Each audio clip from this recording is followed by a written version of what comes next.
أعوذ بالله السميع العليم من بسم الله الرحمن الرحيم إن الحمد لله نحمده ونستعينه ونستهديه ونعوذ بالله من شرور أنفسنا ومن سيئات أعمالنا من يهده الله فلا مضل له ومن يضلل فلا هادي له وأشهد أن لا إله إلا الله وحده لا شريك له وأشهد أن محمدا عبده ورسوله بلغ رسالة وأدى الأمانة ونصح الأمة وجاهد في الله حق جهاده صلوات الله عليه وعلى آله وأصحابه ومن والاه رب اشرح لي صدري ويسر لي أمري واحلل عقدة من لساني يفقهوا قولي اللهم اهدنا واهد بنا واجعلنا سببا لمن اهتدى فالسلام عليكم ورحمة الله وبركاته. Pasensya na kayo mga kapatid sa pananampalatayang Islam. Actually ay sa totoo lang po ito sabihin ko na sa inyo para naman na mahiya kayo, no?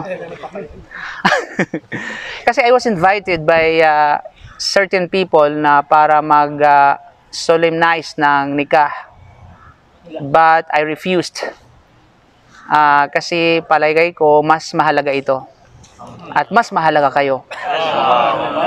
Then other thing, hindi po ako nagkakasal nang hindi ko kilala. And sa mga kakilala sa akin, I never indulge sa ganung bagay na hindi ko po na siyasat kung sino yung aking mawalihan dahil of course to protect my moral and my dignity. Okay? At kaya naman nag-excuse ako na sabihin natin na since na may mga available naman na bukod sa akin, hindi lang ako, na sila na lang muna. Kasi I am committed sa bagay na ito kasi I have a word. Meron akong tinatawag na salita. Alhamdulillah. Kaya naman, and of course, tulad na sinabi natin, ang khutbah kanina ay napakahalaga. At karamihan sa inyo, dito siguro, since mga karamihan dito ay mga balik Islam, maaring hindi pa na-encounter ang mga issue na tinakil kanina ng khutbah. Although, generally speaking, ito ay may kaugnayan sa salah. But there is a certain thing or issues na kinakailangan malaman at mabatid kung ano ba ang dapat. Maaring, minsan, nagsasala tayo in some certain occasions, pero hindi natin palabatid na invalid ang ating salah.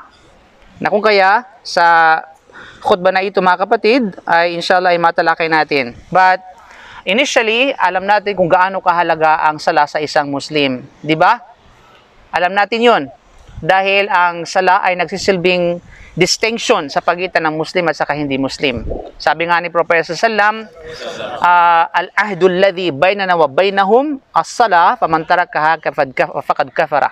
Sabi niya, ang pader, kumbaga, no, ang covenant, no, sa pagitan natin mga Muslim at hindi Muslim ay walang iba kundi ang sala, ang pagdarasal. Kaya ang sinumang nag-iwan ito ng without a valid reason, acceptable reason sa Sharia, ay tunay na nakakommit siya ng kufur or disbelief. Alam natin yan mga kapatid. Of course, the word disbelief dito nagkaroon ng napaka-profound explanation at saka opinion ng mga scholar kung ano bang ibig sabihin ng kufur dito. Kaya, for your information, there's a two category of kufur in Sharia. Mayroong dalawang klase ng kufur sa Sharia. Ito ay may kaugnayan sa kufur i'tikadi o kufur amali. Ang ibig sabihin ay disbelief in accordance with the sabihin nating belief and disbelief accordance with an action. Ibig sabihin yung disbelief na may kaugnayan sa puso, sa paniniwala, at ito ay walang iba kundi ang puso, at ang disbelief o kawalan ng pananampalataya na may kaugnayan sa gawain. So dito nagkaroon ang napaka malawak na kasing lawat ng karagatan ang pagtatalong ng mga scholar tungkol dito kung saan napapabilang ba ang kufur kapag ikaw ay nag-iwan ng sala. Ito ba'y amali or ito ba'y i'tikadi? Ito ba'y may kaugnayan sa disbelief na may kinalaman sa action or may kinalaman sa akida? Okay, so that's a long explanation at discussion ng mga scholars. Pero kung ayaw natin mahulog sa discussion na yon at pag-alinlangan sa ating din, magsala ka. Kasi kung nagsala ka, walang issue. Pero kapag hindi ka nagsala, may issue ka. Okay, ano bang gusto niyo? May issue? Wala. Oh, yun pala eh. Dapat malinaw. Okay? So yun yung mga kapatid. So napakahalaga ng sala para sa ating mga kapatid. Kaya naman, sala para sa mga bagong Muslim, ito po ay individual obligation natin or accountability natin sa harapan ng Allah sa araw ng paghuhukom. Okay? Subalit, pag pinag-usapan natin ang sala, mga kapatid, napakalawak na usapin. No? Pero isa sa mga hadith ni Propeta Muhammad sallallahu alaihi wasallam, sinabi niya, inna awwala ma yuhasabu bihi al-'abdu yawm al-qiyamah min 'amalihi salatu. Tunay at katiyakan na ang kauna-unahan na ikukwentahin ng Allah subhanahu wa ta'ala sa kanyang alipin mula sa kanyang mga gawain ay ang kanyang pagdarasal. Yun ang kauna-unahan na kukwentahin. So mantakin ninyo mga kapatid, no? Nasa libingan ka, di ba? Pagkatapos ay haharap ka sa paglilitis, no? Tapos isipin mo ngayon pa lamang, ala, magdasal lang ako, mga every Friday lang ako magsala, uy, no? Okay, magsala lang ako every Ramadan, di ba? So, paano ako makapasa sa timbangan na yun, sa pagkukwenta na yun? Kasi ang kauna-unahan na tatanungin o kaya ikukwentahin mula sa mga gawain natin, yung sala natin. At ibig sabihin dito, kapag nakapasa yung sala, pasado na lahat yung ibang gawain. Kapag bagsak yung sala, bagsak na yung ibang gawain. So, ganun kabigat yung pagdarasal. Di ba? Ganun kabigat mga kapatid. Hindi kasi tayo tipo na katulad ng mga non-Muslim. Ang mga non-Muslim, magdarasal lamang sila kung kailan nila nais magdasal. Dila mananalangin lamang sila sa Diyos kung kailan nila gusto, kung saan nila gusto. Which in fact, yung kanilang bahay dasalan, ginawang rendezvous. Alam mo siya yung rendezvous? Yung mga bahay tagpuan, kung saan yung mga kalaguyo na doon nagkikita.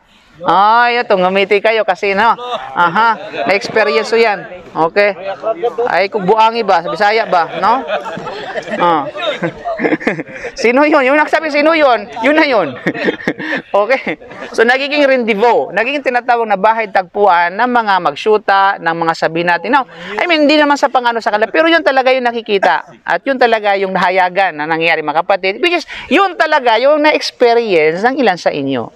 Oh, ay, tutuwag ka nga talaga, hindi nagkaila. Proud na proud talaga siya. Okay? so inshallah naway, burahin na ng Allah yung mga tanataw na kasalanan natin mga kapatid sa pananampalatayang Islam. Kaya naman, ang pagdarasal ang kauna-unahan na kukwentahin. Kaya nga't fa'in saluhat, fakad aflaha wa anjaha. Kapag napabuti ang kanyang pagdarasal nung siya ay nasa daigdig, ang resulta nito ay, una ay aflahan, naging matagumpay siya. Pangalawa, anjahat, ay nagiging survivor siya. Ibig sabihin ay pasado. Okay? Ligtas siya. No? Ligtas siya sa mga torments na mangyayari sa tinatawag na loob ng libingan. Diba? May eliminate siya doon, no? Sa tinatawag na mga parusa mga kapatid. Wa infasadat. Kapag ito ay nasira mga kapatid o corrupted, no? Fakad khaba wa khasira. Which is ang khaba, ang ibig sabihin ay tunay na siya ay loser. No? As siya ay tinatawag na lugi. So, the true loser is in the day of judgment. Diba? Loser ka man dito sa basketball, it's okay. Ang problema sa inyo, siniseryoso yung basketball eh. No, magagalit kapag hindi na nanalo. Magagalit kapag hindi na shot. Hindi naka-shot. Magagalit kapag hindi na bigyan ng bula. Para bagang ang bula ay mapapala na sa kabilang buhay. No? At ang iba sa inyo talaga naman ay, di ba? Ayaw ngumiti. No, hindi tuloy nakaano ng reward na best smiler. Okay? So yun mga kapatid. So wag natin seryoso sa mga bagay na walang kaugnayan sa ibada itself. Ninaw? Kasi yan ay pampalipas oras lamang, kumbaga enjoyment, have fun. Diba? Huwag masyadong seryoso. Diba? Tingnan mo ako. Salita. Iwan ko na pag sineryoso ko, talaga. Ninayuan nyo ka sa turuan eh. Okay? Wa in fasadat fakad khaba wa kasira. Wa in taqasa min faridatihi shay'un faqala Rabbu azza wa jalla. Subalit, of course, we are not perfect. And also our doings and our actions are not perfect also at the same time. Yung may mga pagkukulang din tayo kaysa mga performance natin sa pagdarasal, di ba? May mga pagkukulang. Minsan, nagdarasal tayo kung saan-saan lumulundag yung isip natin. Di ba? Nagdarasal tayo, iniisip mo yung sahod mo, bakit wala pa ngayon sahod? Anong March na ngayon katulad namin? No, wala pang sahod. At the same time, yung mga liabilities, kumbaga, di ba? Mga pag-uutang, di ba? Kumatok na yung mga inutangan, nagpaparamdam na. Ngayon na sila nagparamdam, no? Malayo pa yung sahod, hindi pa nagparamdam. So yun mga kapatid. So may mga certain thing na talagang nababawasan yung ating gantimpala sa pag-obliga ng pagdarasal. Pero ang Allah subhanahu wa ta'ala, since na siya'y mahabagin, siya'y maunawain, siya'y mapagpatawad, no? Siya'y, kumbaga ay sabihin natin, most beneficent and most merciful, binigyan pala tayo ng chance para ma-cover up yung ating mga pagkukulang na yon mula sa tinatawag na obligasyon natin sa pagdarasal. Kaya nga sabi ng mga kapatid sa salam, kapag nakulangan yung kanya mga obligasyon niya, specifically yung tinatawag na pagdarasal, ng anumang bagay, sa reward man o ano pa man performance, kala Rabbu Azza wa Jal, sinabi ng Panginoong dakilang tagapaglikha, unzuru hal li'abdi min tatawu'in. Tingnan nyo. Sinong in-address niya? Yung mga anghel. Okay? Yung mga anghel na nagkukwenta sa ating mga gawain, sa ating pagdarasal. Tingnan ninyo, no, para sa aking alipin, min tatawin mula sa kanyang mga voluntary actions. Pagdarasal, mga sala na mga sunnah na pagdarasal. Ano mga sunnah na pagdarasal? Andiyan yung rawatib, yung before and after the obligatory prayers. Nandiyan yung ibang mga sunnah, tahiyatul masjid. Nandiyan yung mga tahajjud, especially yung tinatawag na tahajjud. Nandiyan yung sabihin natin, no? Qiyamul layl, qiyamun nahar, no? Fayukammila biha mantakasa minal faridah. Kaya dahil dito, pag tinitingnan, uy, mayroong mga extra points pala siya.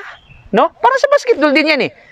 O, pag may mga free throws ka, may mga dagdag points yun, kapatid. No? Pag wala, puro foul ka, wala. Di ba? Graduate ka. So, ibig sabihin dito, ay yun yung magkukuhan mula doon at pagkatapos ay idadag doon sa mga incomplete at mga pagkukulang mo sa mga obligasyon mo. Ganong kamahabagin ng Allah subhanahu wa ta'ala, mga kapatid. Ang problema ngayon, di ba? Kulang-kulang na nga yung obligadong pagdarasal natin, kulang-kulang ka pa sa tinatawag na mga sunnah. Ano pang maipupuno para sa'yo? Di ba? First, that's general speaking, hindi lamang sala ito, magko sa lahat ng mga klase ng obligasyon at mga voluntary actions. Okay? Tumayakuno sa iruhu amili ala dhali. Kaya dahil ito, ganun din itatratuhin ang ibang mga gawain. Pag-ayuno, ganun din. Pag kulang-kulang yung mga obligatory na pag-ayuno sa Ramadan, pag mga pag-ayuno ka na mga perform mo, sa mga sunod na pag-ayuno, yun yung magiging tapal doon para makumpleto at maging ganap ang yung mga obligasyon. This is Islam. Diba? Binibigyan tayo ng kaalwaan, kumbaga, at ng napakalaking chance para sa ganun ay sa araw ng paghukom ay hindi tayo maging tinatawag na talunan. Diba? Ayaw nyo ba yung mga kapatid? Kung ayaw nyo, ambot na lang yun nyo sa Bisaya pa, no? Okay. So, yun yung mga kapatid sa pananampalataya. Kahit napakahalaga dito ng pagdarasal para sa atin. Upang sa ganun ay maging pasado din yung ibang gawain natin sa araw ng paghukom. Now, dadako tayo doon sa specific issue ng imam kanina, mga kapatid. Now, matanong ko kayo ngayon. And perhaps, no, probably na lahat kayo ay alam nyo ito. Alam nyo ba yung mga pillars ng ruko ng pagdarasal? Arkanus salah. Pundasyon ng pagdarasal. Ano ba yung mga, iba yung kondisyon ng pagsala sa sala? Iba yung wajib o obligasyon sa pagdarasal? Which is sa loob ng pagdarasal, yung mga action na ginagawa sa pagdarasal. At iba rin yung usapin na may kaugnayan sa pillars of, sabihin natin ay, sala. Sige nga, ano yung mga pillars ng sala? Ano yung ruko ng sala? Anybody can volunteer. Okay, go ahead. Qiyam. Good. Ito yung mga major. Kumbaga, major. No? Yung qiyam, ibig sabihin ng qiyam, yun yung tinatawag na pagtayo. Of course, kaakibat ito yung kakayahan, syempre. Okay? Pagtayo, yes. Ruko. Ano ibig sabihin ng ruko? Yukod. Okay, ibig sabihin ng tinatawag na pag-bow. Bowing. Then, of course, pagsujud, pagpapatira pa. Yung sa mga sinabi mga nung wala pa tayo sa Islam, nagtuwad-tuwad ba? Yung pagtuwad ng mga Muslim, no, sa grounds, mga kapatid. Linaw? So, of course, ano pa? Takbiratul ihram. Mashallah, tabarakallah. Yan talagang panakakasiwan lang, takbiratul ihram. Totally, entirely yung salay wala. Okay, para yun yung threshold. No, yun yung pinakapambunga yung tinatawag na takbiratul ihram. Wala takbiratul ihram? Okay, lahat ay tinatawag na walang pagdarasal. Okay, ano pa? Na? Pagsabi na, pagbasa ng Fatiha. Nina? Pagbasa ng tinatawag na Fatiha, mga kapatid. So, kinakailangan yun. Okay? Fatiha. At marami pang iba. Huwag rin sa long, kung masabi discussion, mga kapatid. Now, itong tatlo na ito, yung ating, magbibigyan natin ng focus. Yung qiyam, yung ruko, at saka yung sujud. Nina? Now, ano yung usapin dito na nabanggit ng imam kanina, mga kapatid sa pananampalatayang Islam? Yung duna istita'. Ibig sabihin, yung kawalan ng kakayahan, either sa isa sa mga tatlo na banggit. Okay? Walang kakayahan. Kasi sa ibang kasi meron na naman tayong kakayahan mag-takbiratul ihram. Meron tayong makapagkakaya anyway, pagdating sa takbiratul ihram, hindi kondisyon, hindi kabilang sa pillar yung magtaas ng kamay. Ang pagtaas ng kamay sa sunnah. Okay? Pag sinabing takbiratul, yung lafaz, yung utterance, yung word na ginagamit sa pagbanggit, yun yung tinatawag na takbiratul ihram. Yung pagsabi ng Allahu Akbar. Ibig sabihin, tanggap yung tinatawag na salam mo kahit hindi mo inangat yung kamay. Kasi ang pag-angat ng kamay, it's a sunnah. It's a voluntary. Okay? Ibig sabihin, kapag ginawa mo, may gantimpala ka. Pag hindi mo ginawa, walang problema. Okay? It doesn't affect your validity, okay, of the prayer. So, yung mga kapatid sa pananampalatayang Islam. Now, mag-focus tayo din sa tinatawag na tatlo lang ito, mga kapatid sa pananampalatayang Islam. Kaya naman, merong isang lalaki, bilang sabihin natin, bilang patunay na napakahalaga ng tatlong ito. Naalam yung isang hadith na matatagpuan sa authentic hadith, na dumating yung isang lalaki, habang ang propesyon may nasa loob, pati ang kanyang mga sahaba, dumating yung isang lalaki, pagkatapos ay nagdasal, nag-offer ng 2 raka. Right? Pagkatapos na mag-offer ng 2 raka, lumapit kay Propeta Sallam, tapos bumati kay Propeta Sallam at tinugunan ito ng Propeta Muhammad sallallahu alaihi wasallam. Assalamualaikum warahmatullahi wabarakatuh. After that, sinabi ng Sallam, irji' fa innaka lam tusalli. Ibig sabihin, bumalik ka, ulitin mo yun sapagkat hindi ka talaga nagdasal. Okay? Now, sa palagay ninyo, ano yung nasa isip ninyo? Bakit siya pinabalik ng Propeta Muhammad sallallahu alaihi wasallam? Any volunteer? Mamadali. Ha? O nagmamadali, parang kahig, tuka. Ano yun? Lakbar. Sabi lang na. Parang robot. Okay? May Fatim. Ishada. Okay? Makikita mo, I think ilan sa inyo siguro na, di ba, nag-appear sa notification, especially sa mga ibang bansa. No? Na parang talagang mas matindi, parang kasing bilis ng kisap mata. Ganun kabilis magsala kapatid, no? So ibig sabihin, wala yung tinatawag na itminan, yung khushu', yung proper tranquility na dapat mong ibigay doon sa pagdarasal. Yung focus ba? Na mataimtim na pagdarasal mga kapatid sa pananampalatayang Islam. Kaya dahil dito, 3 beses yun na binanggit ni Propeta Sallam na inutos sa kanya na bumalik ka fa innaka lam tusalli. Ay katiyakan talaga hindi ka nagdarasal. Ibig sabihin, your salah is not accepted. Ganun ba? Di ba yung uso ngayon yung XX sa Facebook? Inikisan yung mukha.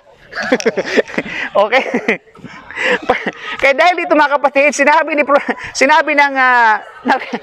ng laki na ito, nagreklamo na siya, sabi niya, Ya Rasulullah, walladhi ba'athaka bilhaq.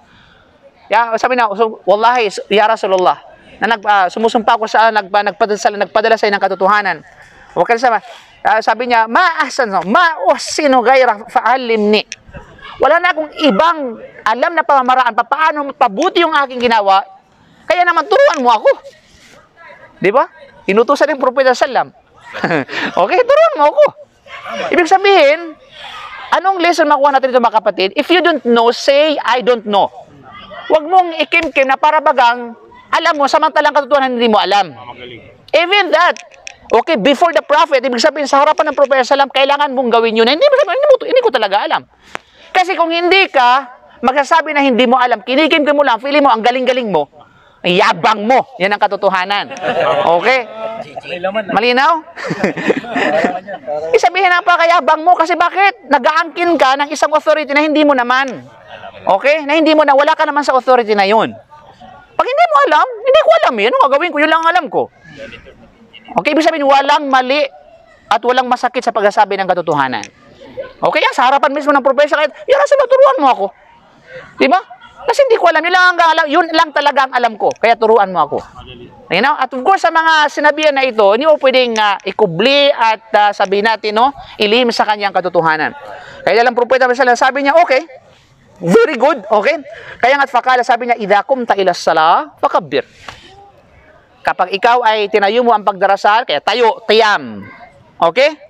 Fakabbir, ikaw ay magtakbir. Diba? Sunod-sunod yung mga pilar sa pagdarasal.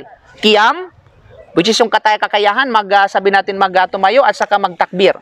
Then, makra, matayassara ka ma'aka minal Quran. Pagkatapos ay magbanggit ka ng mga sura na alam mo.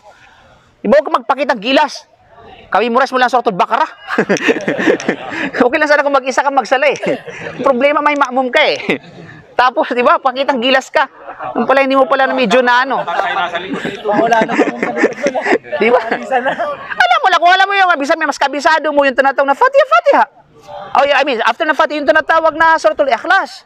Walang mali doon. Kahit na even a single verse, mga kapal sa pananampalatayang Islam, at least you accomplish the sunnah. Di ba? Nagawa mo yung tinatawag na sunnah. Kaya thumarka hatta tatma'inna raki'an. At pagkatapos magruko ka hanggang sa maging panatag ka sa pagkakaruko. Maging panatag ka. So, andyan yung kapanatagan. Andyan yung tranquility, itminan, mga kapatid, tumanina. No? Sa pagruko, di ba? Masyaallah, tabarakallah. Nino? Allahu Akbar. Masyaallah, ikaw na talaga, no? Thumarka hatta ta'dila qa'iman. At pagkatapos ay, ikaw ay sabihin natin, no? Irfa, ibig sabihin, iangat mo ang ulo mo hanggang sa ikaw ay maging tuwid na nakatayo. Ninam? Thumasjud hatta tatma'inna sajidan at pagkatapos ikaw ay magpatira pa hanggang sa maging panatag ang iyong pagpapatira pa. Thumarfa hatta tatma'inna jalisan at pagkatapos ay ikaw ay umangat hanggang sa ikaw ay sabihin natin panatag na nakaupo, no? Waf'al dhalika fi salati kulliha. At gawin mo ito sa lahat ng iyong pagdarasal. So, dyan yung highlights, yung focal points, mga kapatid, subject na ito, yung qiyam, yung pagtayo, at saka yung sabihin natin pag ruko, at saka yung pag sujud. Now, may mga certain thing, mga kapatid, na kung saan ay nagkakamali, especially yung mga gumagawa ng pagdarasal na nakaupo, o either nakahiga, no? O either nakatayo, pero walang kakayahan na umupo at walang kakayahan na humiga. Okay lang sana kung wala ka talagang kakayahan sa lahat. Ano na kayang itsura mo no? Wala kang kakayahan tumayo, wala kang kakayahan umupo, wala kang kakayahan humiga. Lumutang ka na yan? ano na naman yan eh? Sa tatlo lang naman yan, mga kapatid. Kung hindi mo kayang tumayo, umupo ka. Kung hindi mo kayang tumayo at saka umupo, humiga ka. Ibig sabihin, there is no excuse sa pagdarasal. Hindi mo pwede ikatwiran sa harapan ng Allah, ya Allah, kasi nung ako ay nasa mundo pa, nag-basketball ako, natapilok ako. Oh. Diba? Kaya hindi ako makatayo, kaya hindi na ako nagsala. Kaya hindi ako matayo, hindi nagsala. Pero nung natapilok ka, gusto mo pang umanod pumunta doon eh. Magagalit ka pa sa sa coach mo kasi bakit hindi ka pinasok? Pero sa pagdarasal, marami kang excuse. Subhanallah. Okay? Mga kapatid, pasensya na ha kung may matamaan. Oh. Ano lang, trabaho lang tayo ha. Walang personalan. Okay. So yun dahil dito, kaya nga mayroong opsyon mga kapatid, wag mo lang iiwan ang pagdarasal. Iba, even the jihad, yung mga mujahidin, nagsasala sila, mga sahaba, nakikipaglaban, habang nakikipaglaban, nagdarasal sila kapatid. Samantalang ikaw, kain ka lang ng ice cream, adobo, tapos pagdating sa pagdarasal, dahil mong excuse, ambot lang yun mo dong. Okay? Dahil dito sinabi ni Propeta Muhammad sallallahu alaihi wasallam, mga kapatid, no, sabi na, salli qa'iman, magsala ka ng nakatayo, fa ilam tastati fa qa'ida. Pag hindi mo kayang tumayo, ikaw ay umupo. Fa ilam tastati fa alayhi jambin. Ay kapag hindi mo kaya, na at least nakaupo, hindi mo pa rin kaya, at least ikaw ay humiga. Okay? Now, pag hindi mo kayang humiga, ay ambot na lang yun. Wala yung sa position mo nakuhan. Okay. Ikaw rin, takaligilid din na kayo. Actually, ala jambin ito. Nakatagilid. Pag hindi mo kaya nakatagilid, ay humiga ka. Okay? Yan actually ala jump. Ang jump kasi sa Arabic ito. Gilid. Either ito o either dito. Okay? So, may sakit, may baldado ang mo, yung tagiliran, at least nakatihaya ka. Maninaw? Okay, fattakullaha masatatum. So, take this, take this principle in Sharia. Fattakullaha masatatum. Matakot kayo sa Allah sa abot ng iyong kakayahan. Okay? Basta wag mo lang iwan ang obligasyon mo sa Allah subhanahu wa ta'ala. Yan mga kapatid.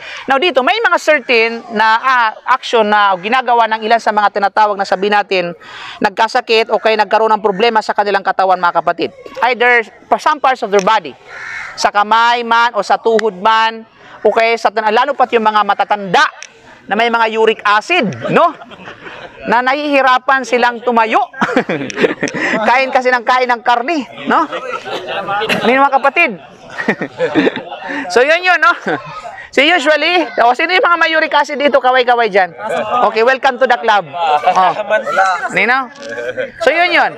So, nahirapan talaga tayong tumayo, no? Pag tayo ay mga may mga umatake yung uric acid natin. Nawawala pag Di ba? basketball. Nawawala pag nasa napakagaling. Okay? Nawawala kapag nasa basketball time na. Pero pag tapos na yung basketball, bumabalik siya. Buti pa siya pinabalikan. Buti pa, no? Binabalik. Ewan.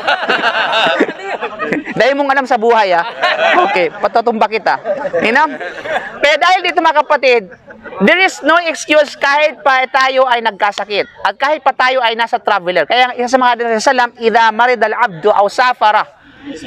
Kapag ang isang alipin daw ay nagkasakit, nagkaroon ng karamdaman, o kaya isang naglalakbay, no, kutiba lahu mithlu ma kana yaf'alu muqiman sahiha. Napakaganda ng pribilehiyo. No? Ay itatala, isusulat para sa kanya yung reward na katulad ng ginagawa niya usually nung siya ay nasa kaayusan. Nasa malusog na pangangatawan. Ibig sabihin, kapag ikaw ay halimbawa, nasa malusog ang pangangatawan, normally mo na isa sa katuparan ng maayos ang sala mo, tapos during the traveler o kaya nagkasakit ka, ganun pa rin yung gantimpala. Hindi mababawasan, mga kapatid, sa pananampalatayang Islam. So look at the consideration ng Sharia. Okay? Hindi ka pa rin pinagkaitan ng full na gantimpala na usually doon sa ginagawa mo nung ikaw ay nasa kasagsagan ng katinuan o kaayusan at kagandahan ng pangatawan. No? So one point here, mga kapatid, halimbawa, since na nakasasalit ng Propeta Muhammad sallallahu alaihi wasallam yung bagay na ito. Okay? Wait lang. Na kung kapag tayo ay nagdarasal, halimbawa meron tayong sakit. Sakit halimbawa dito sa yung mga sakit na talagang nahirapan tayong tumayo. So ano ang second option kapag hindi natin nakatayo tayo, ay hindi natin kayang tumayo, ay umupo. Okay? So meron tayong ability o kakayahan na sumupo at meron din kakayahan tayo na magsujud. Pero wala lang tayong kakayahan na tumayo. Ang iba sa gumagawa nito, mga kapatid, which is mali at not acceptable ang kanilang sala. Okay? So hindi sila, nakaupo sila, hindi sila nakatayo. Pero alam nila sa sarili nila, kaya nila magsujud. Pero hindi nila ginawa magsujud. Hindi pa rin tanggap ang sala mo. Ako rin sa madahub bil fiqh. Ako rin sa tinatawag na opinion ng mga madhab. Okay? Na hindi pa rin tanggap, sapagkat hindi mo na isa katuparan ang isa sa mga pillar ng sala. Anong isa sa mga pilar ng sala hindi mo na isa katuparan? Yung sujud. Yung actual position ng pagsujud. At ang actual na position ng pagsujud ay nakasasa sa salam. Okay, fasjudu li arba'a li sab'a.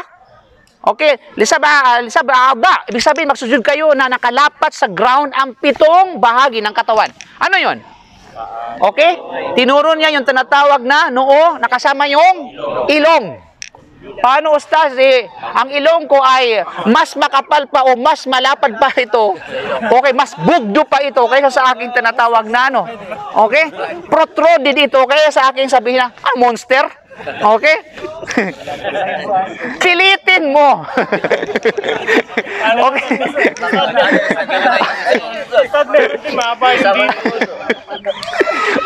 Para na kayo mag-imagine, mga kapatid, no? Ang mahalaga, inabot mo ang lahat. Pero, okay, you did your best, but your best doesn't good enough. Nino? So, ang mahalaga, na isa katuparan ng paglapat ng noo, pati yung ilong sa grounds. Kaya kapag kayo nagsujud na mayroon ito, halimbawa ito, hindi na isa katuparan tamang sujud, position ng pagsujud. Halimbawa, nakaganito ako, tapos nagsujud ako. Tapos hindi lumapat yung aking skin doon sa grounds, dahil ito yung lumapat, it's not acceptable. Okay? Sombrero, ustad, ito, hindi na Kaya nga, kaharap mo nga lang nakasubra, tambay ka lang? Kaharap mo lang yung ano? Subukan mo kausapin ng presidente na nakaganyan ka. Di ba? Subhanallah, mga kapatid. Hindi ka nagsala kanina? Hindi. Akala mo. Sinong katabi ko kanina? Para maging saksi. Wala na yun, nakasabyos. Ustad, tatanggalin ko to. Ha? Tatanggalin ko to dito, matama dito. Walang problema na kopya kasi dito, ang problema, ang mahalaga yung noo mailapat sa ground. O yung noo niya. Paano usap hanggang dito noo? Ay, sorry naman. Walang personalan. Okay? Tatay yung gano'n.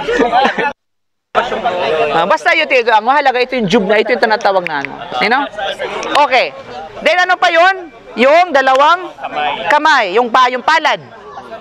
Huwag naman, kaya nga dito hindi pwede na ilapat ito kasi nakasasarapala ka. Huwag kayo magsunod ka parang pagsujud ng aso.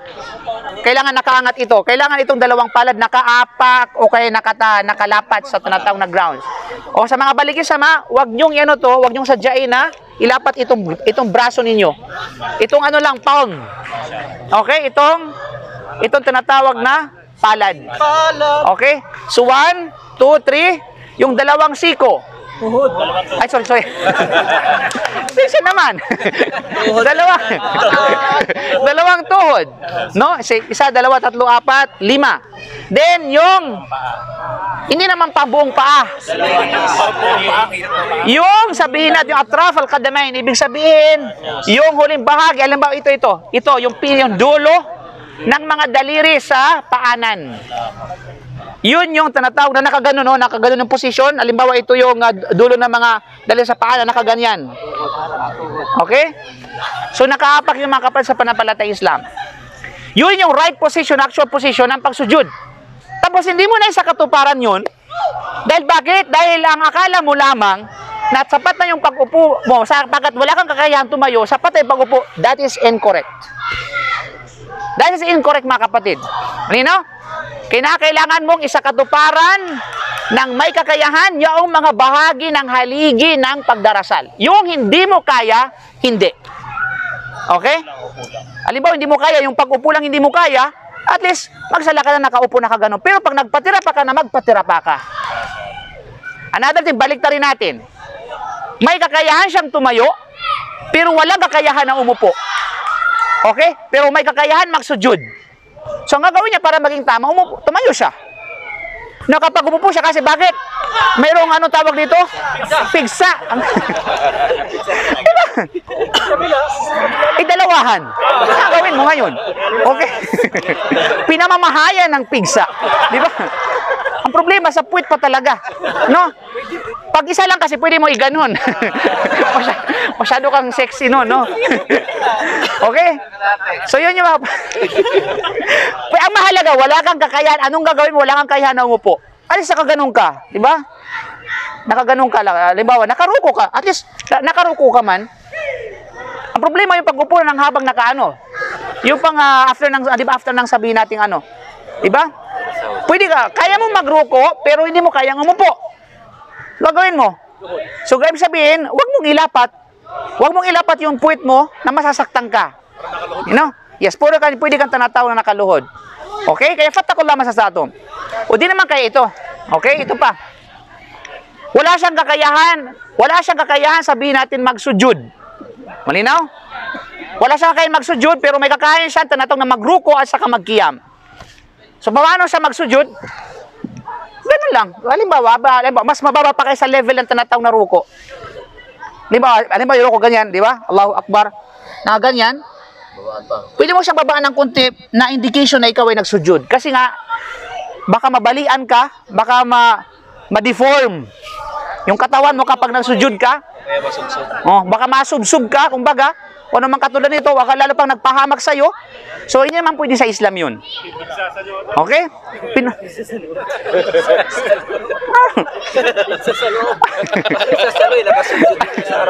Wala na lang 666, no? Pigsasano. Sa dami-dami ng katawan, sa noo pa talaga naisip mo. Okay, mga kapatid, no? So, yun, ha? Ibig sabihin dito, kung saan ka may kakayahan na bahagi ng pillars or haligi ng sala, gawin mo. Okay? Sa mga bahagi ng haligi ng sala na hindi mo kayang gawin, then, pwede mong gawin sin alternatibong pamamaraan. Yung mga kapatid. You know? So, yun yung punto dito. Kaya mali at hindi tanggap yung sala ng iba na kung saan nakaupo lamang sila dahil hindi tinatawag na kaya magruko, no? Subalit may kakayahan naman silang magsujud. Subalit hindi nila ginawa yun, hindi tanggap ang kanilang sala. O di naman kaya ay may kakayahang tumayo pero hindi tumayo.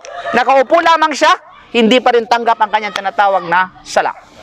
Kasi hindi na isa katuparan ang ilan sa mga haligi ng sala na sa kabailan na ito ay meron siyang kakayahan. Okay? So yun po yung tinatawag na punto dito mga kapatid sa panampalatayang Islam. Malinaw? Nag-gets niyo ba? Lalo pa sa mga balik Islam. Okay?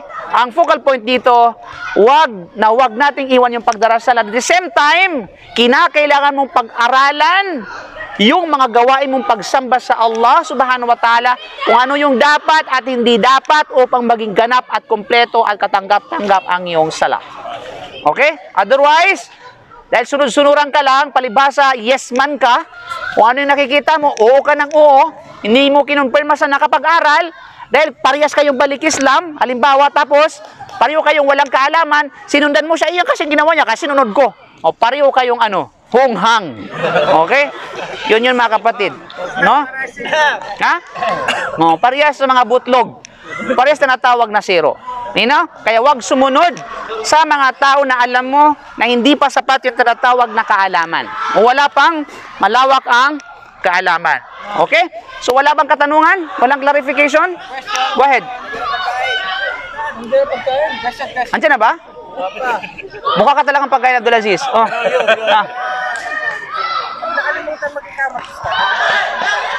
Good question, no? Paano kapag nakalimutan mong mag-ikama? Magsabi ng tinatawag na ikama. Magbanggit ng ikama. Sige nga. Gusto ko maano yung ideas ninyo. What if kapag nakalimutan mong mag-ikama, nagsala ka, tanggap ba ang sala o hindi? Sino nasabing hindi tanggap? Oy, nahiya. Nahiya. Huwag kayo mahiya. Tanggap. Sino nasabing tanggap? Tanggap, tasang kamay. Tasang kamay. Yung mga hindi tumas ang kamay, walang alam. Hindi alam kung ang tanggap pa talaga o hindi tanggap. No? Maging honest. Ha? Ha? Maging honest. Kasi walang alam. So mas maiging walang alam. Okay. Maging honest sa sagot. So mga kapatid sa panampalatayang Islam, ang tamang kasagutan ay tanggap ang sala. Tanggap pa rin ang sala kahit hindi na naisa katuparan ng ikama. Ang ikama, it's separate rules doon sa tinatawag na sala. Hindi po sila, sabi natin, conjoined, ika nga, o kaya kapag nawala yung isa, apektado yung isa. Okay? Different rules po yan. Ang ikama, walang duda, ito ay sunnah, mga kapatid sa panampalatayang Islam, pero kapag jamaa kayo, at least, ika nga, ito ay wajib, kifai. Ang ibig sabihin, it is an collective obligation, ang isa ay sapat na kapag ginawa ng isa sa kanila. Maninaw? Kasi ang rules niyan ay katulad ng rules ang tinatawag na sabihin natin ng adhan. Maninaw? Pero kapag hindi mo na isa katuparan either individual or collectively, ay hindi pa rin apektado sa validity ng sala. Still natanggap ang pagdarasal. Pero mayroon lang silang violation kapag sila'y jamaa. Mayroon sila kapag sila'y tinatawag na grupo. Malinaw ba yun? May question pa po dito next. Go ahead. Di, kumusta ka? Alhamdulillah, mashallah. Case. Naka-orange ka ngayon na. Oh. May tanong ako sa, di ba? Ari, orange ba yan? Orange? Orange pala, okay. Ay, tanong ako sa, kasi nung ako'y pupunta sa magsala, no? Tapos may nakasabay akong Arabo. Ang medyas ko maiksi ba? Maiksi lang, hanggang baba ng sako. Sabi niya, nag-uudo na ako, sabi niya, tanggalin mo yung medyas mo. Kasi hindi tanggap mo pa. Hindi daw tanggap yung sala ko. Kasi maliit na yung, kasi hindi nga daw mababera yung sako. So, anong ginawa mo? Tinanggal ko. Tama. Yun talaga yung tama. Kasi hindi acceptable yun. Kasi kabilang sa condition paano magiging valid ang pagpuna sa medyas, kinakailang covered yung kanyang bukong-bukong. Kasi kapag hindi covered ang bukong-bukong, parang walang medyas yan. Fashion lang yan. So, kinakailangan cover ang bukong-bukong. So, yun ang tama. Kinakailangan covered ang bukong-bukong. Pero halimbawa, baka may misunderstood at misconstrued natin na may mga nagdarasal na yung medyas nila talaga is under ng bukong-bukong. Malinaw? Pero, wag natin husgahan agad, uy, invalid ang kanyang sala kasi bakit yung medyas yan nasa ano ng bukong-bukong, hindi nakaviran. Oh, baka hindi mo alam nung sinuot niya yun. Diba, nung pagsuot niya, may wudu siya, tapos hindi na invalid ang kanyang pagdarasal hanggang sa nagdarasal siya. Tapos sinuot lang yun kasi bakit yun yung suitable sa kanyang magandang shoes. Diba? O ano man katulad dito. Linaw? So walang problema doon. Kasi hindi naman niya hinuga, pinunasan yun. Next question. Yes, go ahead. Assalamualaikum sir. Sa Markat. Paano po yung mga nagsasala na nakasando at saka labas yung tuhod? That is invalid. Yung nakasando, nalabas yung tuhod, nakasando pa short nakasando ang tinatawag na ano na. There's two issues here. Una, yung patungkol sa expose ang kanyang tuhod. Na kung saan, kabilang sa kondisyon na para tanggap ang sala, ay kailangan covered ang aura ng isang tao. Covered. At kabilang sa aura ng isang lalaki ay walang iba kundi ang kanyang tuhod. So kapag na-expose ito during the sala, ito po invalid ang kanyang sala. Okay? So kinakailangan sa mga nakasyo, at least kayo naka-leggings ba kayo? Ba yan tawag dyan? Leggings ba ang tawag dyan? Diba? So at least natatabunan ito mga kapatid at hindi ito natawag na exposed. Okay? Ayan, kung gusto mo bumili ng leggings, ayan si Ali Oy. 35 real. Oh. Renta lang yun, Ustad. Tumaas ng 5 real. Eh sa akin yung 5, commission ko yun. Okay. So yun. Pangalawa dito mamaya na. Sa kalaki. Okay, after that, yung pagtungkol sa sando. Although nakapantalong ko pero nakasando ka. Now, dito nagkaroon ng different opinion sa mga madhab. May mga iba na kung saan ay hindi tanggap. May mga iba na sabi sila tanggap. Since na itong tinatawag na sabihin natin yung sala kasi yung hadith kasi na may kaugnayan dito na huwag magsala na expose yung tinatawag na isa sa mga balikat ay ito ay nagpapatunay na sabihin natin incomplete yung reward. Doesn't mean invalid yung tinatawag na sala. Pero kapatid naman, kaharap mo nga sa bata magsasando ka. Para kang tambay lang na alam mo yung galing ka sa inuman. Padaan lang. Subhanallah. You have to, I mean, mahiya ka sa harapan ng Allah. Okay? Oh. Ayun, aroy. Okay? Diba? At least, diba? I mean, at least gumawa kayo ng paraan naman na maging modest kayo sa harapan ng Allah subhanahu wa ta'ala. Diba? Fa'innamal haya'u minal iman. Tunay na ang pagkakaroon ng modesty at kaya pagkaroon ng hiya ay bahagi ng pananampalataya natin.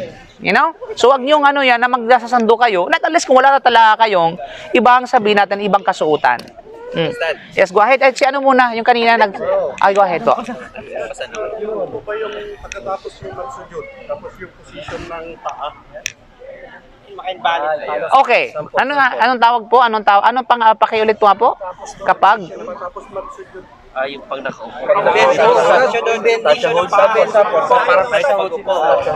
Okay. Regarding sa pag-upo, that's sabi na mga amrun wasi. Ibig sabihin ay ito ay bagay na malawak. I mean, anumang posisyon ng pag-upo, mga kapatid, it's acceptable as long as nakaupo ka. Pero the right procedure na kasaan sa sunnah, sabi nga sa salam, nasallu kamara ay tumuni usalli. Magdasal kayo, paano nyo nakitang magdasal. Of course, hindi natin nakita sa salam kung paano siya nagdasal. Saan natin malalaman? Sa kanya mga authentic hadith. Dinescribe ng mga sahaba, nakita sa kanya kung paano siya magdasal. Bagkus ay in-illustrate niya mismo sa harapan ng mga sahaba ang right procedure ng sabihin natin, yan, pwede makikipakita dito? Yung tinatawag na iftirash. Ang tawag dyan iftirash. Technical kita, rep. Yun yung iftirash. Ang iftirash, ito ay nagagawa. Sunna ito kapag nasa posisyon ng after ng dalawang rakaah. After ng dalawang rakaah. After ng dalawang rakaah. Sa Fajr, of course, khilaf ng mga scholar, may mga sabi na sa mga Shafi'i ay ang sunna dito kapag kahit dalawang rakaah, like Fajr o like sunna, sa mga ibang madhab ay yung tawarruk naman. Ang tawarruk, magano ka ng tawarruk? Ano, tawarruk? Yung nakaganyan. Okay, nasa ilalim yun na ito. Hindi, mali. Ay, disqualified. Sino yung kaya magano ng tawarruk? Okay, technical foul yan. Okay? So, ang tawarruk yan. Ito yung tawarruk. Ang tawarruk, it's sunnah kapag mayroong 3 rakaah o 4 na rakaah. Okay? Sa pinakahuli, ito ginagawa sa pinakahuling upo. Habang ikaw ay ginagawa mo ang huling tahiyyat, after that kasama yung taslim. So yun yung mga kapatid. Pwede mo rin yung gawin yan kapag kahit sa Fajr, sa mga Shafi'i school, walang problema para sa kanila yun. Nakasujud na nakahiwalay yung paa. Paano? I-illustrate mo. Demonstrate. Nakasujud na nakahiwala yung paa? Nakabuka ka. O sino yung mag-portray para makita? Okay, parang ganyan. Nakahiwalay daw. Nakaganyan. Now anyway, basically, ganyan naman. Tanggap naman. Tanggap naman ang tinatawag na ano, pero the right is ganyan. Ang kapatid, okay, sabi natin nakaganyan bahay. It's different ika nga opinion sa mga madhab kung ano yung mga bagay nito. Ang mahalaga na isa ka to, wag lang anong doon, tapos maano mo na yung, mahawi mo na yung ibang mga nagsusujud. So, sa amrun wasa, yung bagay na yan ay malawak, walang problema inshallah subhanahu wa ta'ala. Okay?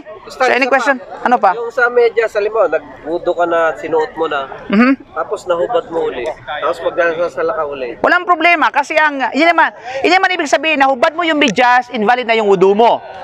Okay? Pwede bang gamitin ulit yun? Now, kapag pinunasan mo yun, hindi na pwede sapagkat kabilang sa invalidate ng pagpunas sa medyas yung mahubad yung isa sa mga medyas. So, ibig sabihin yung validity na yun, may kaugnayan sa pagpunas sa medyas, hindi may kaugnayan sa wudu. Malinaw? Maintindihan? Kasi ba, ang iba kasi nagkahalo-halo yung information eh. Okay? Halimbawa, nagwudu ka, meron ka ng, after ng magwudu, nagmedyas ka. Okay? Tapos, siyempre, pinunasan mo, right? Kung pag nagwudu ka.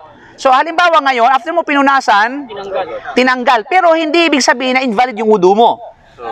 Kasi hindi man nakapag-invalid ng wudu, yung pagtanggal ng medyas. So, dapat itong malaman muna, yung mga invalidators ng wudu, ano ba yun? Sige nga, para sa mga balik Islam, tulungan natin sila mag-isip. Okay, anumang lumalabas sa dalawang butas, either solid, liquid, gas. Dalawang butas, sa harapan at saka sa likuran. Ano yung solid? Solid. Halimbawa, yung tinatawag na, sabi sa'yo, batubol. Nagiging bakal na yun. Then, liquid, alam mo, igit. Kasi baka kumakain dyan. Okay. Tapos, yung tinatawag na sabihin natin, yung gas, yun ay walang iba kundi yung, alam mo na yun. Okay? Bumba. Okay. So, yun. Ano mang lumalabas sa dalawang harapan? Pangalawa, ihi at saka pagdumi. Then ano pa? Tsaka yung utot. Pagsuka, no? Ang pagsuka, the right position, right opinion, hindi siya nakapagpapa, walang bisa. Okay? Sa pag-ayuno yun, kapag sinadya mo. Okay? Pero sa wudu, hindi siya. Okay, malinaw? Ano pa? Pagtulog ng mahimbing. Pagtulog ng mahimbing, invalid na yung wudu mo. Kahit nakasandal ka lang, Ustad. Of course, khilaf yan. May mga ibang mga scholar na hindi kinoconsider yung kahit nakatulog ka na nahimbing pero nakatayo ka. Pero basta sa mahalaga, pag nahimbing na matulog, okay. Kahit nakaganyan ka, pero nanaginip ka naman, pag himbing di mahimbing din yon. Ha? Nakatayo pero tulog. Yung mga idlip hindi consider yun. Okay, pangatlo, yung paghawak sa pribadong katawan ng skin to skin at walang hanumang harang. Skin to skin. Pag nahawakan mo siya, sinasadya, no, hindi sinasadya. Pwede kapag, basta, hindi ko hinawakan, nagpahawak. Okay. Bakit ba? Bakit sasawa mo? Bakit ba? Madumi talaga yung mga isip ninyo, ha? Ito ba? Okay, madumi yung mga isip ninyo.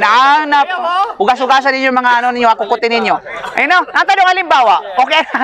Halimbawa, nangyari yung pagpahawak. Sa asawa, syempre. Ayun, no? Dahil kinati. Kung ano man katulad nito. Natanong, ma-invalid ba yung wudu mo? Ha? Ha? Iba naman yung umawak, hindi naman ikaw. Oo. Ang tawa dyan, kung siya ay meron tinatawag na wudu, invalid sa kanya. Pero pag ikaw, walang problema. Kasi hindi naman ikaw ang humawak. Okay? At tinitingnan dito yung humawak. Okay? Okay. Oy. Napakalandi ninyo, ha. Okay. Pagkatagawak ng pribadong katawan, ano pa? Ano pa? Pagkain ng karne ng kamilyo. Karne, ha. Wag mong sobrahan. Karne. Ibig sabihin, okay lang yung sabaw. Wag lang yung karne. Yes. Halimbawa, kapag ikaw ay tinatawag na kumain, halimbawa, ulam ka, may wudu ka, tapos, yung lang yung soup lang yung kinuha mo at hindi yung karne. Still na valid ang wudu mo. Okay? Pag nakakain ka ng karne, ang kambing naman, the right position, the right opinion ay hindi nakapagpapulang bisa. Okay? Maninaw? Then of course, ano pa? Bawang. Ano nga? Aswang? Hindi nakapagpapulang bisa. bisa yung bawang. Although hindi ka pwede magsala na may bawang, na may bawang ka. O sibuyas ka. Pero hindi ibig sabihin na invalid ng wudu mo. Okay? Invalidators ng wudu, ano pa ninyo alam? Sugatan ka. Ma, Mabaho yung kilikili. bawo yung kilikili, hindi nakapagpapulang bisa. Kapatid, kapag alam mo yung nakapagpapulang bisa ng wudu, huwag mo nang sobrahan. Yung mga bukod dito, hindi nakapagpapulang bisa ng wudu. Huwag mong pahirapan ang relihiyon ng Islam. Pag natukoy mo yung mga invalidators ng wudu, hindi kabilang dito, hindi nakapagpapulang bisa ng wudu. Still na valid ang wudu mo. Okay? Ano lang yung mga kapatid. Ibig sabihin, ay ano po yun? Ustad, Yes, go ahead. kung magsasala ka, halimbawa doon, mag-revise na, di ba kailangan mag-bintin yung anong klaseng sala yun? Ang banggit ng usali, salatal, ganito, bla bla bla, it's not part of the sunnah. Okay, halimbawa, salipan ba? Oh, yan po ay hindi kabilang. Sorry for that, pero hindi po siya kabilang sa sunnah. Kasi nangangailangan ng dalil na kinakailangan banggitin yung tinatawag at wala tayong makitang batayan sa bagay na ito. Okay? Bagkus sa man amila amalan laysa alayhi amru fahuwa rad. Sino man ang gumagawa ng isang bagay na gawaing pagsamba at inascribe niya at ikinabit niya na ito ay sunnah sa mata naman sunnah, ito ay ibabalik sa kanya. Ibig sabihin, it's not acceptable. Okay, bagkus sinurong ito ng mga ulama na ito ay bid'ah. Kasi anumang gawaing pagsamba na walang batayan, ito ay considered na bid'ah. Kaya pag gumagawa tayo ng isang pagsamba, kailangan alam natin, sigurado tayo na ito ba may batayan o walang batayan. Okay? So as far as we know, okay, based on the authentic hadith, walang nabanggit na kinakailangan banggitin ang tinatawag na sabihin natin anumang klase ng pagdarasal. Bagkus sapat na yung intention. Alam ng Allah na ikaw ay magdarasal ng ganung pagdarasal. At ang niya ay nasa puso. Ang gawain ng puso ay ang niya. So kung pwede, magsasala ko, na kahit din ko nabanggitin, Hindi mo talaga kailangan banggitin yan. basta banggitin ko lang yung katua, O yung takbiratul ihram, Allahu Akbar, tinatawag na. Ibig sabihin, alam ng Allah kung anong klase. Ang mahalaga sa puso mo, kung anong sasalahin mo. sa tanong, di ba mas kompleto kung mabanggitin mo? Hindi nga po, kahit pag gaano kaganda yung feeling natin at sa palagay natin, wala namang proof, hindi po magiging epektibo yun. Kasi ang Islam, for your information, ang Islam, built by the proof. Okay? Now, kung halimbawa, ipanggigitan natin yan, kailan mas kompleto na banggitin natin yun, which is dalil. Kasi kung may dalil, doon tayo. Hindi tayo magkakaroon ng khilaf o magkakaroon ng pagtalo-talo dito kung merong dalil. Now, provide, sabi nga ng Allah, hatu burhanakum in kuntum sadiqin. Provide your proof and evidence if you're a truthful one. Okay? Kasi kapag merong batayan, magkakasala ka kapag hindi mo ito tinatbik, hindi mo ito tinatawag na in-implement o kaya tinanggihan mo ito. At bagos, hindi kasi, sinabi kasi ni Ustaz, sinabi kasi ni Imam, ang imam mo at ang Ustaz mo, pati ikaw, pati tayong lahat, obligadong sumunod sa sunnah. Okay? Obligadong sumunod sa sunnah. Kahit pa sinabi ni Imam Shafi'i, sinabi ni Imam Malik, pero against yun sa sunnah, wala. Kung ikukumpara mo sa Imam Shafi'i, Imam Malik, kay Propeta Muhammad sallallahu alaihi wasallam at sa mga sahaba. Okay? So yun po yung ating comments sa bagay na ito. Kaya siguraduhin natin na meron tayong tinatawag na pinangahawakang batayan sa Quran at sa Sunnah na malinaw doon sa bagay na ginagawa natin na may kaugnayan sa pagsamba sa Allah. Upang sa ganun ay maging clear at maging walang tinatawag na problema. Okay? Last touch. Jazakallahu khair po ha. Jazakallahu. Bakit ba yung sala mo pagka yung damit mo is hanggang dito lang na Tom? Yes, walang problema. Kasi hindi naman siya kabahagi ng aura. Okay? Wag lang yung parang sando na nakikita yung balikat. Pagsasala po na Ha? maraming Ha? Meron pa siya nakikita may mga hanggang dito lang. Now, sa mga may tattoo, especially sa mga kapatid natin balik Islam na mga may tattoo, no? As much as possible, habang nagdarasal kayo, takpan niyo yung tattoo niyo. Tapos magsasala kayo, nakita pa yung tattoo, kaulo ni Jesucristo. Sada. Tapos mayroon pang cross. What's the point na para ilang ano yun sa pagdarasal? Meron na, alim mo sa BP World, nang nagsala kami, ng Saturday, yata, ng nakaraan na Saturday, hindi siya naka-t-shirt siya, pero ang mukha, ang laki-laki ng mukha sa likod ng t-shirt niya, ang laki-laki ng mukha ng idol niya na basketballista. Sino yun? Si Kobe Bryant ba yung nasa ano? Laki-laki ng mukha. Halos entire mukha ang occupied ng kanyang likod. Tapos ako nasa likod. Astaghfirullahaladzim. Paano ka makapag-concentrate yung ano mo? Subhanallah. Kaya iwasan ninyo magsuot mga kapatid na mga kasuotan na mayroong marka at nakaka-distract sa mga prayers, no? Na nakadistract doon sa paningin ng mga nasa likuran ninyo. Okay? So wag niyo wag yung mangyari na sa pamamagitan ninyo mawala ang kanilang pagdarasal dahil sa inyo. na hindi nyo na mamalayan. Kaya pumipikit na yung iba, Stat. Oh, kaya ka na, pag hindi na maiwasan, at least pumikit ka. Oh, wag ka lang maidlip. Stat, balik ka rin yung damit. Oh, nawawala ka. Para di lang makita. Mag-open pa tayo ng Yes, wala na po. At least mga kapatid, gutom na kayo. Alam ko mga kapatid, okay? Tanong kayo, message kayo kay Stan. Yes po, in case na mayroon kayong tanong, you can follow my Facebook page. Lowy Alimudin Onofre Elias.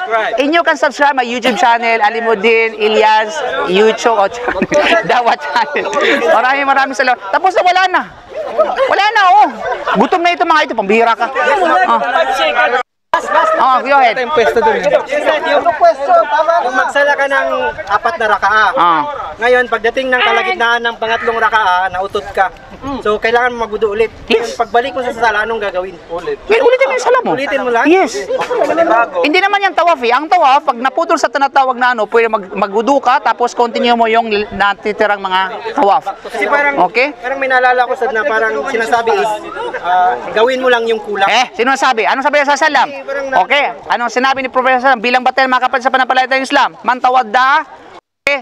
Man ahada thumma ahdatha, man tawadda thumma ahdatha, fala sala alay. Kung makasala sala, ibig sabihin, sino man ang tinatawag na nagbudo tapos ahdatha, ito nangyari yung occurrence sa kanya yung tinatawag na minor hadath, walang sala. Kailangan sabihin natin hatay tawadda hanggang siya tinatawag na magbudo.